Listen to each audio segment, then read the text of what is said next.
O direito é uma ciência fascinante e, ao mesmo tempo, complexa. Esse é o motivo de contarmos com uma vasta literatura jurídica para ajudar a entender os mais variados temas. José Jorge Thanos Neto é um dos jovens autores que contribui para ampliarmos o entendimento de estudantes e advogados. Thanos é advogado, professor universitário e autor de artigos e livros jurídicos. Ele também é o nosso convidado no Cultura e Saber de hoje. Dr. Thanos, eu queria primeiro que o senhor falasse como é que é um advogado jovem, desculpe perguntar a sua idade, já começo por aí, jovem como o senhor, já tendo enveredado por esse caminho da divisão de conhecimento. Como é que é isso? Eu já posso dizer que eu tenho quase 40, viu, Melissa? Então eu não sou tão jovem assim. Mas eu comecei cedo, é verdade. Sempre gostei de escrever, na época da escola, gostava das aulas de redação. Tive uma professora maravilhosa de português que me incentivou bastante. Uma vez ela pediu para a gente escrever uma redação para um cidadão português que só tinha visto notícias ruins do Brasil. E eu escrevi a redação de forma um pouco poética, e ela, ao entregar a nota, a redação, acho que uma semana depois, ela disse o seguinte para mim: se eu fosse esse cidadão português, eu viria nadando de Portugal até o Brasil depois de ler a sua redação. Então, a gente não faz nada sozinho na vida. Nós somos frutos de muita gente que abriu as portas para nós. Então, são tios que são professores também, ou foram professores, meus pais, todo mundo me incentivou. E eu sou a terceira geração dos dois lados na área do direito. Tanto do lado da minha mãe como do lado do meu pai, nós tivemos advogados, juízes, então, para mim, sempre foi algo muito natural, gostar de escrever. E eu acho que esse é o primeiro passo, você tem que gostar. Só que tem um detalhe também, Melissa, a escrita ela é sempre aprimorada. Se você pega um texto seu da semana passada ou de 2 anos atrás, você mesmo exercerá uma espécie de autocrítica, porque nós sempre podemos melhorar a nossa escrita. E nós precisamos escrever mais. Me parece hoje que há, inclusive na graduação dos cursos de Direito, eu não gosto de generalizar, mas eu tenho percebido ao longo dos anos, como professor, que os alunos têm tido muitas dificuldades na escrita. De escrever frases curtas, objetivas, né, que vão direto a determinados pontos que precisam ser abordados. Respostas de questões dadas em avaliações. Então, me parece que nós estamos perdendo um pouco esse amor pela escrita. Nós precisamos amar aquilo que nós fazemos. E eu amo escrever. Então, eu vou continuar escrevendo. Eu tenho um projeto na minha aposentadoria, talvez morar próximo a uma vinícola, não sei se no Brasil ou na Itália, e ficar escrevendo lá e tomando um bom vinho. Até os meus últimos dias aqui na Terra serão dessa forma, pelo menos esse é o plano até o momento. Eu acho que é um bom plano, eu tenho a impressão que é um bom plano. Vamos seguir o roteiro deste bom plano, porque realmente é muito interessante. Agora, você falou de uma coisa que é muito importante, que é a questão da dificuldade de escrever de muitos alunos de direito. A gente sabe que o direito transcende a quem é agente do direito, né? Muitas pessoas, quando surge uma situação polêmica, se acha ali no direito de opinar ali sobre aquela determinada questão. E a gente está sempre buscando conhecimento sobre determinadas formas aí do direito. De alguma forma, você vê que os seus livros também podem chegar a essas pessoas que são curiosas do direito, não só pessoas que vivem das leis, mas pessoas que são curiosas, para que a gente consiga melhorar efetivamente a formação das pessoas, para que estudantes cheguem mais preparados à faculdade. Melissa, eu preciso confessar uma coisa. Eu tenho grandes dificuldades também para escrever. O direito ele possui uma linguagem extremamente técnica. E às vezes é difícil nós falarmos entre nós advogados e juízes. Então, essa dificuldade ela precisa, porque a linguagem também é uma forma de poder. Quando você domina alguma linguagem, você exerce um poder sobre outra pessoa que não tem aquele domínio. Então nós temos que buscar, e essa é a missão também da minha vida, falar com outras pessoas, tanto dentro da área, do campo do direito, como também fora dele. Eu acho que todo mundo tem direito de opinar sobre o direito. Só que eu considero também que nós precisamos sempre aprofundar o debate e conversar e dialogar de maneira civilizada. O novo Código de Processo Civil, uma das bases, das tônicas que o Código de Processo Civil propõe é justamente o diálogo, a cultura do diálogo. Então essa cultura precisa ser exercida não só no fórum, nos tribunais, mas também dentro de casa, nas nossas relações interpessoais. Então o princípio do contraditório, que é um dos princípios basilares do direito constitucional, do direito internacional, porque o devido processo legal, que é uma espécie de super princípio, aqui entre aspas, ele abarca diversos outros como contraditório. Então todo país democrático, ele tem essas garantias a todos nós. Ele garante o acesso ao judiciário, uma prestação jurisdicional adequada, efetiva, tempestiva, que se faça justiça. Em linhas gerais, que se faça justiça. Mas para isso, o advogado precisa entender, dominar aquilo que o Código propõe, conhecer o Código de Processo Civil, mas também outras leis e leis internacionais, convenções e tratados internacionais. E eu tenho visto que no discurso jurídico nós ficamos só na Constituição. Nós temos que extrapolá-la agora. Nós vivemos num planeta globalizado, nós vivemos de maneira totalmente interligada, interconectada com outros países. Então nós temos que pensar, temos convenções internacionais, por isso, é claro, a linguagem precisa ser simples. E às vezes eu peco também como escritor, porque eu escrevo às vezes de maneira ininteligível ou não tão clara, e eu tenho que rever algumas passagens das obras depois, para esclarecer, para me posicionar de maneira didática, porque não é uma tarefa fácil. Não é mesmo? Não é mesmo, até porque você estava falando e eu estava pensando no juridiquês, né?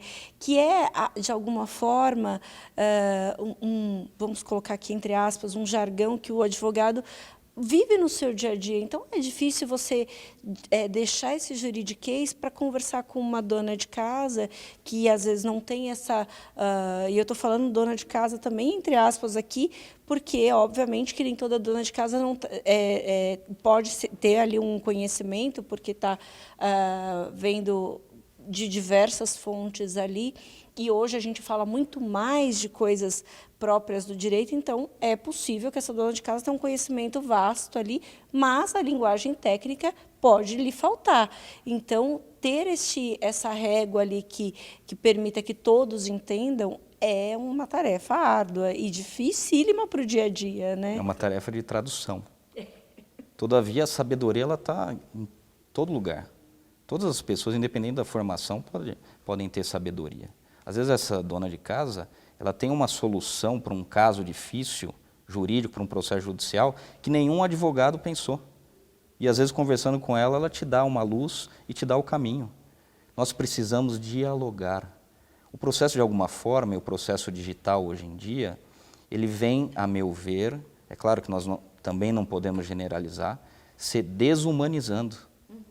Recentemente eu fui num fórum de uma cidade, e eu que cresci no fórum, porque quando criança minha mãe me passava lá a petição, tinha que pegar fila para fazer o protocolo para ela, e o fórum era uma festa. O fórum ele representava encontros entre advogados, entre partes, entre magistrados e advogados, entre pessoas. Hoje em dia o fórum, ou alguns fóruns, não todos talvez, eles estão vazios. Nós perdemos essa conexão por causa do processo digital, mas nós temos que resgatá-la, buscar resgatá-la de alguma forma.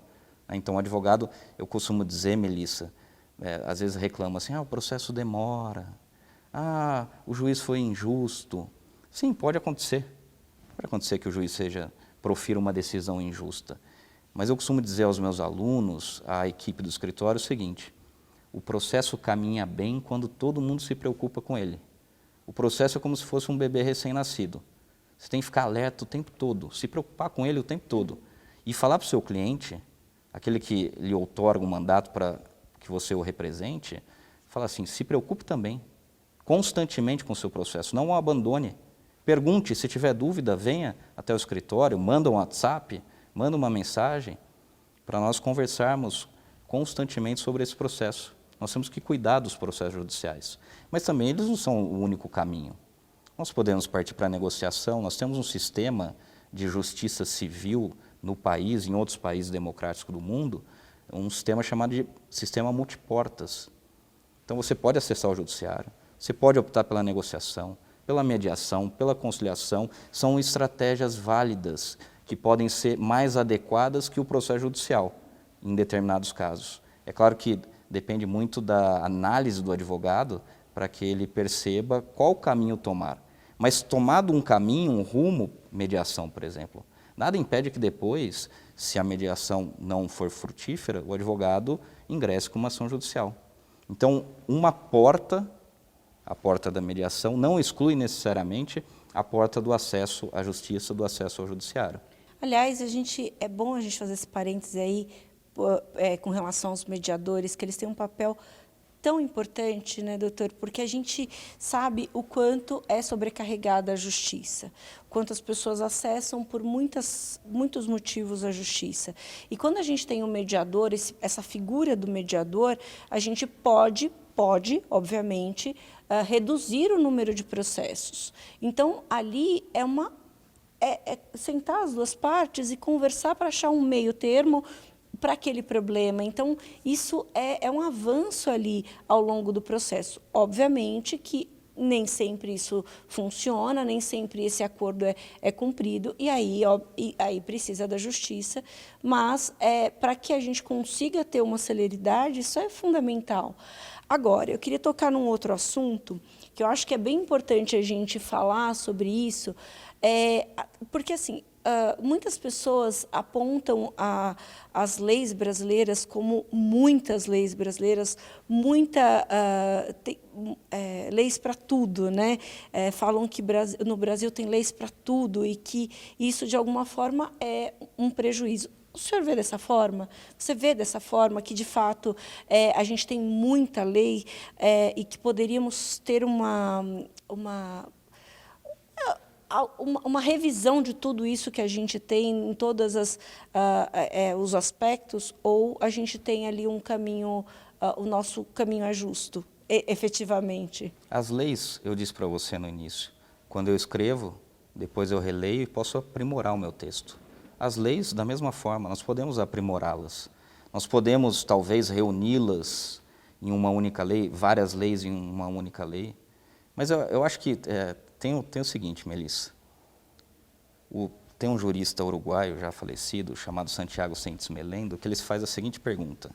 Numa passagem de uma de suas obras, ele diz o seguinte: o que é preferível? Leis perfeitas ou juízes justos? Nós não vamos ter nenhuma coisa nem outra, 100%. As leis muitas delas são boas leis, mas a perfeição a gente não vai atingir. Porque as leis são produzidas por quem? Por nós, seres humanos, e nós, seres humanos, por excelência, somos imperfeitos. Então, nós temos que passar por esse processo de aprimoramento, de aprendizado, de tentativa, erro e acerto, e algumas leis vão ser reformuladas, outras vão ser revogadas, outras vão perder o sentido diante da evolução da sociedade, das transformações sociais. Então, perfeição nós não vamos encontrar aqui. E juízes justos? Uns serão, outros não. O que nós temos que buscar é uma formação cada vez mais humanística, não só no direito, mas em todas as áreas. Essa preocupação com o ser humano. Quando você fala em mediação, nas ações de família, o problema que é levado para o judiciário é a ponta do iceberg. Os problemas reais, efetivos, muito mais profundos, às vezes não chegam no texto da petição, não aparecem ali. Então, a figura do mediador é importantíssima. E o novo Código de Processo Civil estabelece prioritariamente a mediação para a resolução desse tipo de conflito familiar. Porque às vezes o juiz, ao decidir, ele não vai decidir da melhor forma. Ele não vai prestar uma tutela jurisdicional justa, adequada, efetiva. Porque os problemas são muito mais profundos do que aqueles que vão até ele, do que aqueles problemas que o juiz conhecerá além das petições. Então, o contato humano é extremamente valioso e nós não podemos perdê-lo. Nós não podemos ficar apenas no texto. Nós temos que dialogar, olho no olho, para que possamos evoluir. Mas você falou da figura do mediador, e tem outro detalhe, nós temos que investir mais nessa figura. O judiciário tem que investir mais nessa figura. Porque eu só tenho visto conciliadores.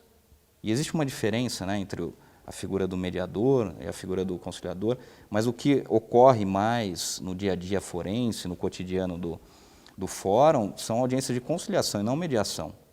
E mesmo assim, Melissa, me parece que os conciliadores precisam também de uma grande reciclagem, de grande aprendizado, tem excelentes conciliadores, mas o que eu tenho visto, tem um novo instituto no processo civil chamado negócio jurídico processual. O que significa isso? Olha, eu estou em desacordo com você em relação à questão de fundo aqui, mas nós podemos alterar as regras do jogo. Vamos ouvir uma testemunha no escritório, ao invés de pedir para o juiz marcar uma audiência? Vamos fazer aqui um acordo processual para que as testemunhas sejam ouvidas no escritório? Vamos fazer um acordo processual para antecipar a produção de uma prova, ao invés de esperar o juiz deferi-la ou até indeferi-la?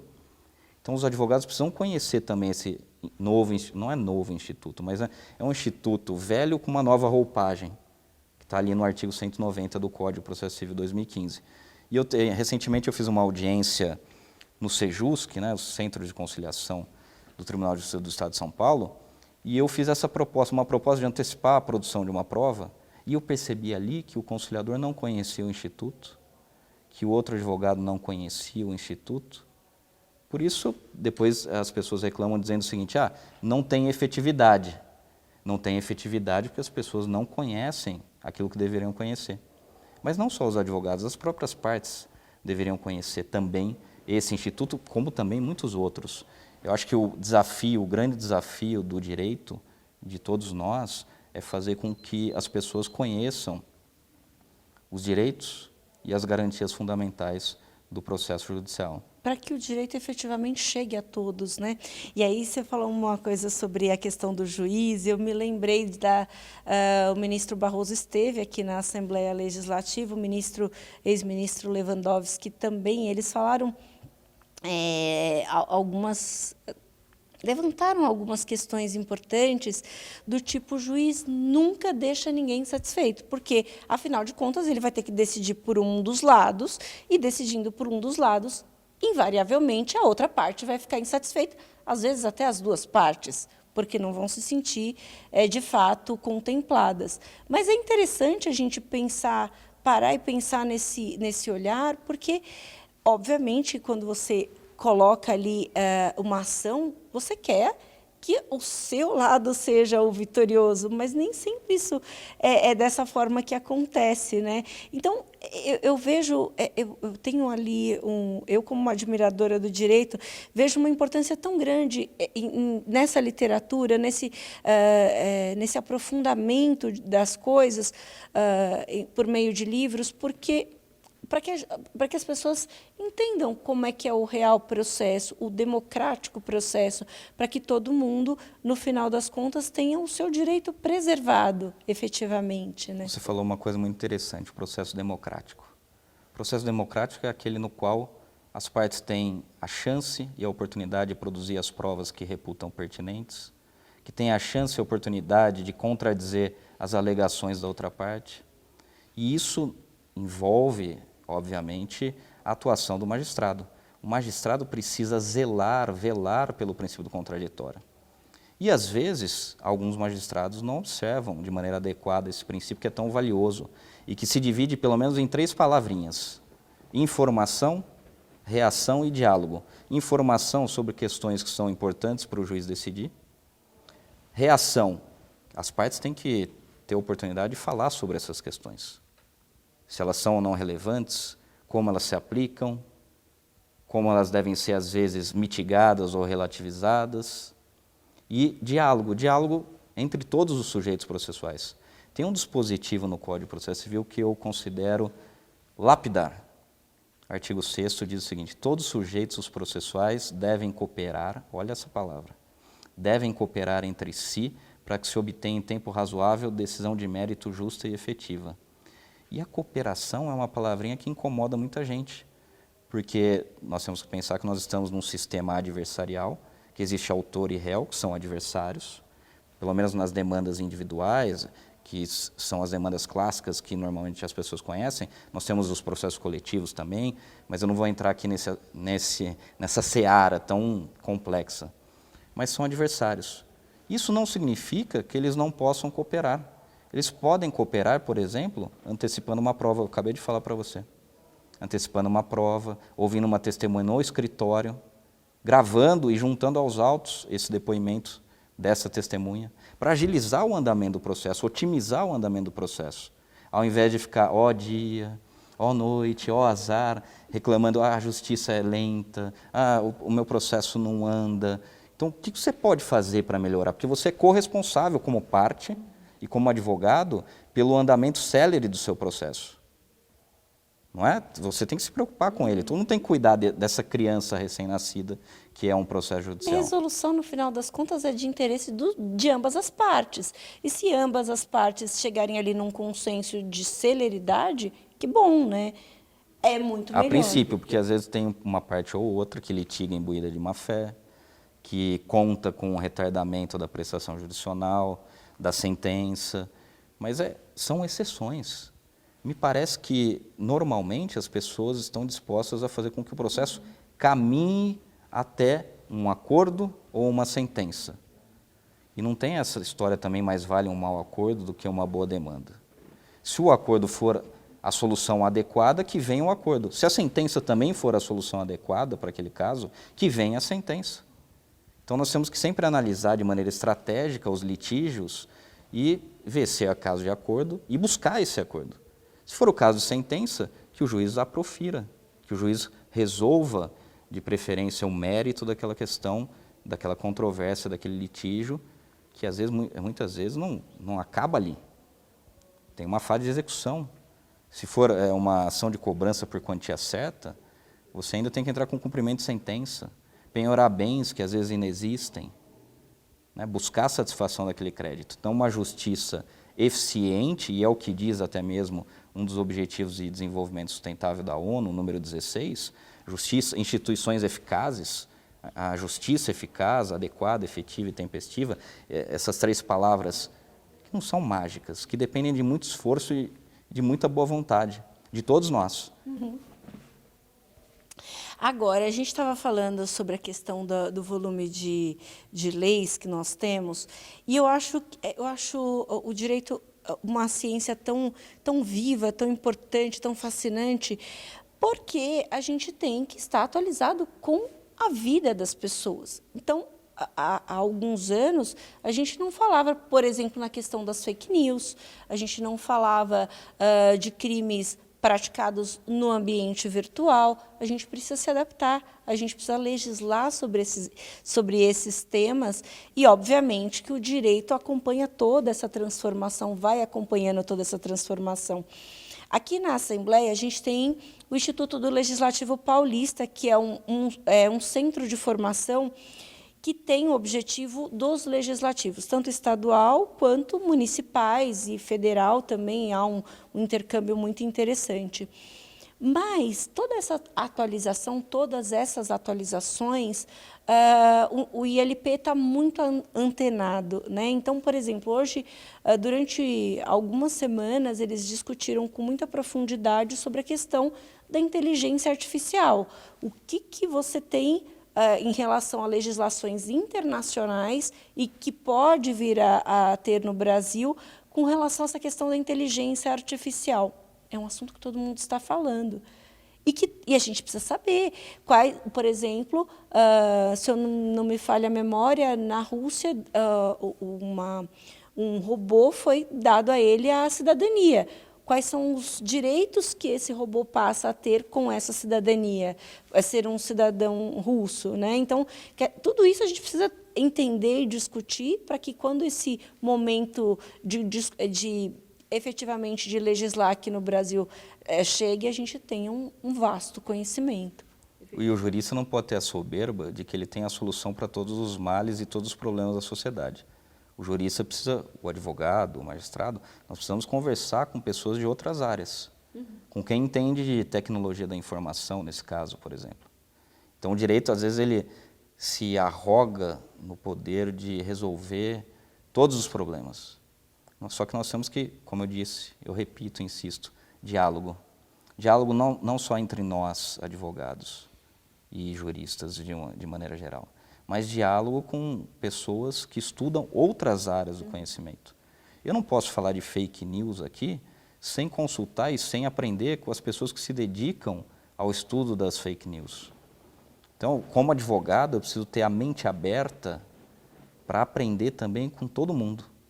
Conversar com o senhor que vende aqui pipoca, que estava um cheiro maravilhoso aqui na Assembleia Legislativa, aqui na frente, aprender com ele e aprender com um professor pós-doutor, que também se dedica àquele tema, mas perguntar para o cidadão comum o que ele acha de fake news. E às vezes ele te dá uma lição valiosíssima para que você reflita muito e encontre soluções para determinados problemas nessa área, né, da tecnologia, que é uma área desafiadora também. Com certeza. Agora, eu queria falar um pouco dos seus livros. Você estava me contando que esse livro aqui, do Processo e Constituição, você começou a escrevê-lo em 2011 e só foi terminar em 2017, em função dessa questão que a gente tinha comentado antes, do aprimoramento das leis, das atualizações e de tudo. Como é que é isso?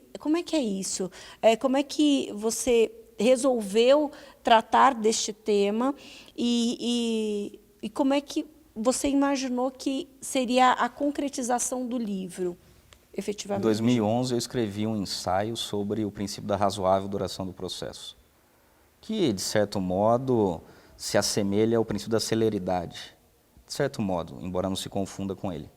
Quem me inspirou a escrever esse livro foi o professor Nelson Nery Jr., que tem uma obra lapidar sobre os princípios processuais no direito administrativo, no direito penal, no direito civil. Uma obra fenomenal que me inspirou bastante. Então eu escrevi esse ensaio, esse capítulo, que é um dos capítulos do livro, sobre a razoável duração do processo, e deixei ele ali em banho-maria. Depois fui estudar mais, aprender, fazer especializações e comecei a escrever os outros capítulos em doses homeopáticas, né, de maneira lenta, reflexiva, e de repente aparece esse livro e tem uma parte final dele que eu intitulei de Conselhos aos Estudantes de Direito da Unifage, onde eu leciono, para falar um pouquinho também como eu vejo o processo civil na atualidade. O que o processo civil exige do advogado, principalmente, que é a minha atividade, e eu preciso valorizá-la. O que precisa o advogado atual, né, o contemporâneo, o advogado moderno?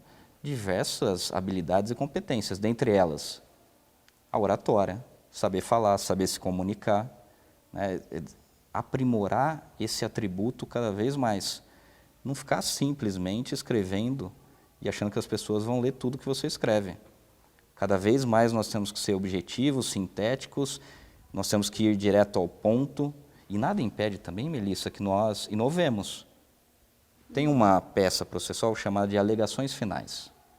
Produziram-se as provas, o juiz ouviu as testemunhas, as partes se manifestaram por escrito, e daí vem as alegações finais para que você pontue aquelas questões tratadas ou abordadas por uma testemunha, na prova pericial ou no laudo pericial que foi produzido naquele processo, e normalmente nós escrevemos.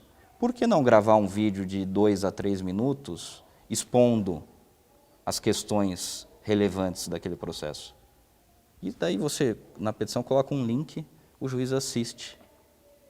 Às vezes fica muito mais agradável do que ler uma lauda de 10 páginas, 15 páginas. Talvez você capture a atenção do magistrado de maneira mais eficiente. É claro, pode não funcionar também. Pode ser que o magistrado não goste. Pode ser que o magistrado diga assim, alegações finais só por escrito, nada de link. Mas fazer o quê? E o contraditório, eu insisto em dizer, né, nós precisamos sempre aprimorá-lo. Tem uma parte da sentença chamada relatório, onde o juiz declina ou escreve as principais ocorrências do processo. Esse relatório, ele tem que incluir as principais ocorrências do processo. O que foi debatido, quais são as questões relevantes de fato e de direito. Esse relatório, ele profere a sentença, é uma parte da sentença, por que não escrevê-lo antes, fazê-lo circular entre os advogados, para que os advogados opinem e digam assim, Excelência, Vossa Excelência esqueceu de colocar uma coisa importante aqui, que deve ser decidida. Os advogados precisarão participar, na minha opinião, da produção do relatório. Assim, nós estaríamos garantindo o exercício efetivo do contraditório no processo judicial. Que nada seja esquecido, né? Seria uma das formas. Uhum. Agora, a gente já está quase terminando o nosso papo, que transcorreu tão bem que a gente nem viu o tempo passar. E aí eu queria que você falasse desses 2 livros, Convenções Processuais em Matéria de Ressarcimento ao SUS. E aí é um tema aí que o SUS é um tema que é sensível a muitas pessoas e, obviamente, que judicializar nesse segmento atinge muita gente. É aquilo que a gente estava falando no começo, né, das pessoas terem opinião sobre tudo e, obviamente, que uma questão de saúde é uma opinião que todo mundo tem com muita força, né? E esse outro livro, Os Caminhos e Descaminhos do Devido Processo Legal, esse daqui você escreveu em conjunto, né? Que aí eu queria saber como é que é essa experiência também de escrever com outros advogados que têm outras formas de escrever, né? Outras formas de organizar o trabalho, né? Esse livro das convenções processuais, eu citei os negócios processuais, ou convenções processuais, ou acordos processuais. Os planos de saúde pela Lei 9656 têm o dever de ressarcir o SUS quando um beneficiário recorre ao SUS para fazer determinado tratamento. E, em decorrência disso, a Agência Nacional de Saúde Suplementar ingressa com execuções fiscais, depois do devido processo administrativo, cobrando esses valores dos planos de saúde. E, às vezes, algumas discussões redundam para a perícia, produção de prova pericial. E daí o processo caminha, normalmente, de maneira muito lenta. Então, a minha proposta aqui é uma proposta de acordos processuais para que nós possamos agilizar o andamento desse processo específico, mediante negociação e mediante estabelecimento de alguns acordos processuais, para que a perícia seja antecipada, para que os peritos, de maneira nada formal, tem um acordo processual chamado hot tubbing, como se fosse uma banheira de hidromassagem.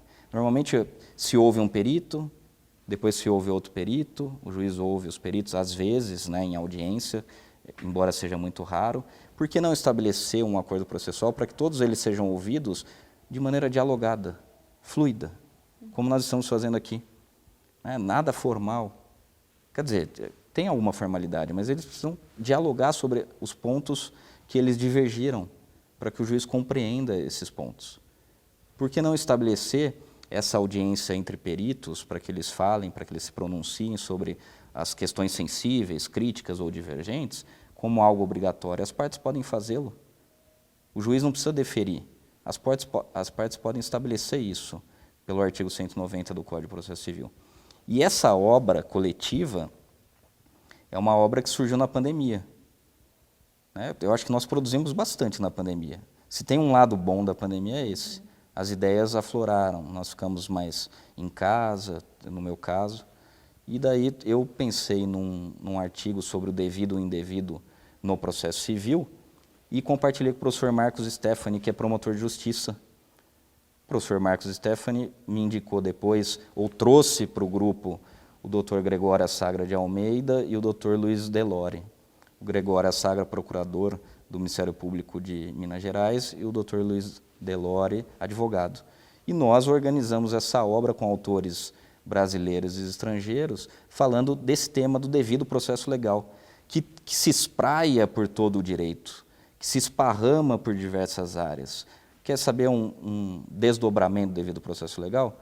O direito de, em outro país, se eu estiver em outro país, ter um intérprete, caso eu seja acusado, para que eu possa entender a acusação. E por aí vai. O devido processo legal, ele é uma construção milenar. E como construção milenar, ele também vai ser reconstruído a todo momento. Nós vamos sempre lapidá-lo. Pelo menos esse é o objetivo. Essa tem que ser a meta. Pode ser que ele seja violado vez ou outra? Sim. Afinal, como eu disse para você no início da entrevista, nós somos seres imperfeitos. Doutor, olha, o interessante, o fascinante do direito é que a gente parar e ver que eu insisto, esses livros não são, são obviamente com o objetivo, o seu público são advogados, são juristas, mas nenhuma pessoa da sociedade está excluída de nenhuma dessas demandas, né? Então, por isso que é tão importante a gente ter o conhecimento de toda todo esse caminho jurídico dos livros, não só dos seus livros, mas de tantos outros, para que a gente possa entender e conhecer o nosso direito, conhecer o direito de cada um. Então, isso é muito importante, principalmente quando se trata sobre essa questão da saúde, que é uma questão extremamente sensível e muito urgente para todos, né? Eu queria agradecer essa oportunidade da gente compartilhar, da gente trocar essas ideias aqui no Cultura e Saber, importante para o nosso público, importante para a gente aqui no Parlamento. Muito obrigada. Eu que agradeço, e no fundo, se você me permite parafrasear um grande processualista italiano, Piero Calamandrei, justiça é altruísmo, vamos cultivá-lo. Muito bem. Você que ficou interessado em conhecer mais as obras do professor, você pode vir aqui na Assembleia Legislativa, esses livros o senhor vai deixar aqui conosco, por favor. Os livros ficarão aqui na nossa biblioteca, que fica aqui no Palácio 9 de Julho, no 3º andar. De segunda a sexta-feira, a biblioteca está aberta das 10 da manhã até as 18 horas. Você traz um documento original com foto, um comprovante de endereço e pode levar emprestado um dos livros, fica por 15 dias, depois pode levar outros livros. Muito obrigada pela sua companhia e até o próximo Cultura e Saber.